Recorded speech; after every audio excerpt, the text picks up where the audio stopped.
Supreme court का एक फ़ैसला है। ये हालिया टाइमलाइन का एक बहुत बड़ा फ़ैसला है जिसे महफूज किया गया है। और आपको पता है सिविलियंस के मिलिट्री ट्रायल से मुताल्लिक ये फ़ैसला महफूज हुआ है और इसका बराह रास्त बेनिफिशरी कौन हो सकता है, नुकसान किसको हो सकता है, इसकी भी डिटेल में नहीं जाता। सब चीज़ें आपके सामने, सबको पता है। इमरान खान साहब के सियासी मुस्तकबिल के हवाले से ये फ़ैसला बड़ा अहम रहेगा और बताया ये जा रहा है कि ये इसी हफ्ते में सुनाया जा सकता है। इस हफ्ते में कौन सी तारीख बहुत अहम आने जा रही है, जिसके ऊपर काफ़ी ज़्यादा डिस्कशन हो रही है। ऑब्वियसली 9 मई है। मैं नहीं कह रहा कि 9 मई को ही सुनाया जाएगा, लेकिन इसी हफ्ते सुनाया जाएगा तो गालिब इम्कान या इशारा उस तरफ जाता है कि हो सकता है, इम्कान है कि 9 मई को सुनाया जाए। और जैसे इस पाक भारत टेंस माहौल में तवज्जो जो है वो थोड़ी 9 मई से हटी हुई है, इंडिया पाकिस्तान टेंशन के ऊपर है, तो एकदम से वो फिर सारी सिचुएशन जो है वो लाइमलाइट पे आ जाए और फिर वही सारी चीज़ें पाकिस्तानी मीडिया के ऊपर भी डिस्कस होने लग जाए, जो कि इस सारी सूरत हाल में मुझे नहीं लगता कि करनी चाहिए। तवज्जो एक तरफ रहनी चाहिए, लेकिन मुझे लग रहा है कि ये होगा।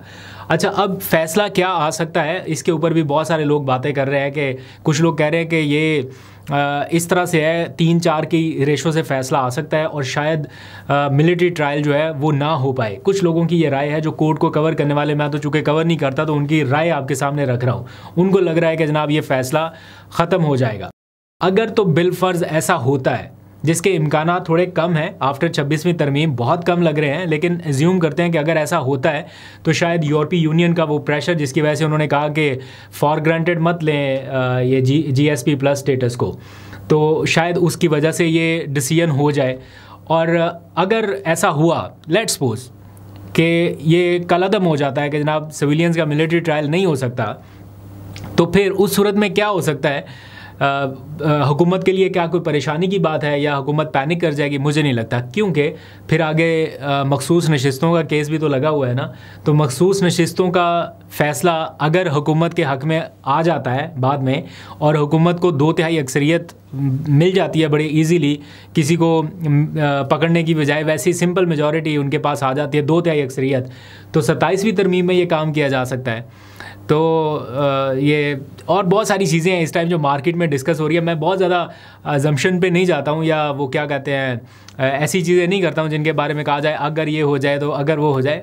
बट ये चीज़ें इस टाइम मार्केट में सर्कुलेट कर रही हैं कि अगर मिलिट्री ट्रायल का फ़ैसला इमरान खान के हक़ में भी जाता है तो हुकूमत के पास एक ऑप्शन और हो सकता है बाद में इसको करने के लिए, या वो किस तरीके से कर सकते हैं। तो ये चीज़ें हैं। एनीवेज़, अब सुबह इमरान खान साहब से मुलाकात का दिन भी है और इसमें 6 लोगों के नाम एक बार फिर से दे दिए गए हैं। सलमान अकरम राजा, सलमान सफदर, इनकी जोड़ी ये तो नाम हो गए कि ये इमरान खान साहब से मुलाकात करेंगे। बैरिस्टर गौहर हैं, अली ज़फ़र हैं, नईम पंजोता हैं, न्याजुल्लाह न्याजी हैं। ये 6 लोगों के नाम दिए गए हैं कि ये मुलाकात करना चाहते हैं। अब जो हालिया टाइमलाइन हमारे सामने रही है उसको देख के लगता है कि ये एक बार फिर मुलाकात नहीं होगी। और इन हालात में कि इमरान खान साहब का कोई मैसेज आ जाए पाकिस्तान इंडिया सूरत हाल के हवाले से, हुकूमत को ये भी कोई इतना वो क्या कहते हैं मंजूर नहीं है या गवारा नहीं कर रहा, तो इसलिए उनकी मुलाकात का होना भी मुश्किल है। और फिर कल ही बहनों की मुलाकात का भी देना है, फैमिली की मुलाकात का, तो फिर से वही ड्यूटियां लग जाएंगी। पुलिस एहलकार, वही गोरखपुर का नाका और कारकुनान और वो सारा रिपीट टेलीकास्ट जो है वो शायद होगा। इमरान खान की अब जेल से रिहाई का जो मामला है उसके लिए प्रेशर तो कारकुनान की जानिब से बढ़ता ही जा रहा है। हिकमत अमली क्या है, अदालतों के ऊपर इन्हिसार करने की बजाय पॉलिटिकल स्ट्रेटजी क्या है, उसके ऊपर ज़्यादा इन दिनों डिस्कशन हो रही है। तो आज तहरीक तहफ़्फ़ुज़ आईन पाकिस्तान की क़यादत ने एक नेशनल एजेंडा जारी किया इमरान खान साहब की रिहाई के लिए, जिसका नाम दिया गया है इत्तेहाद का कौमी एजेंडा। और उसमें इस बार तहरीरी तौर पर इमरान खान की रिहाई के बारे में मुतालबा किया गया है।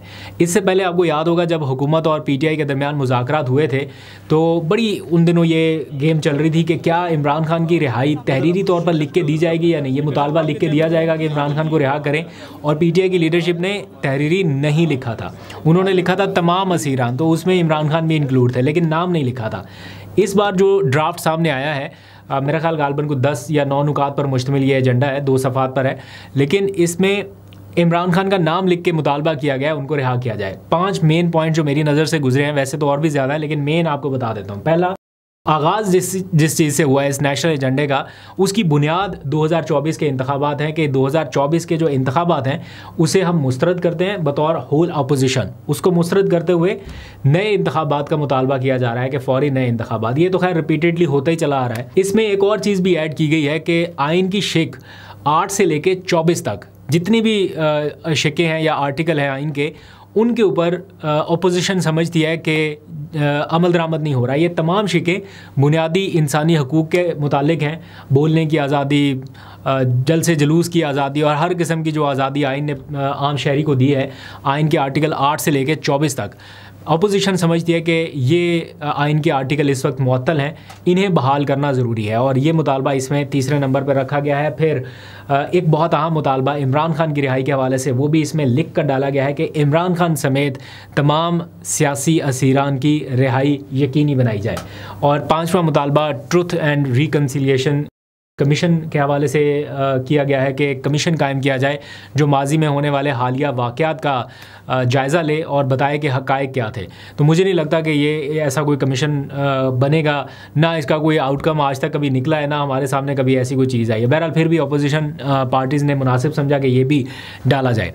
अब जहाँ पे बात हो रही थी कि क्या कोई APC हुकूमत बुलाएगी, उसके ऊपर बड़ा ज़ोर दिया जा रहा था कि हुकूमत ऑल पार्टीज़ कॉन्फ्रेंस बुलाए। हुकूमत तो नहीं बुला रही। इस टाइम हुकूमत ने जो मैक्सिमम कर सकती थी वो उन्होंने ब्रीफिंग का एहतमाम किया, फिर जो उससे आगे कर सकती थी वो कौमी असम्बली का इजलास बुला लिया। इससे ज़्यादा अगर कुछ करना हुआ तो शायद जॉइंट सेशन बुला ले, लेकिन APC वो नहीं बुला रहे कि इसमें फिर PTI मुतालबा करेगी कि इमरान खान को बुलाया जाए।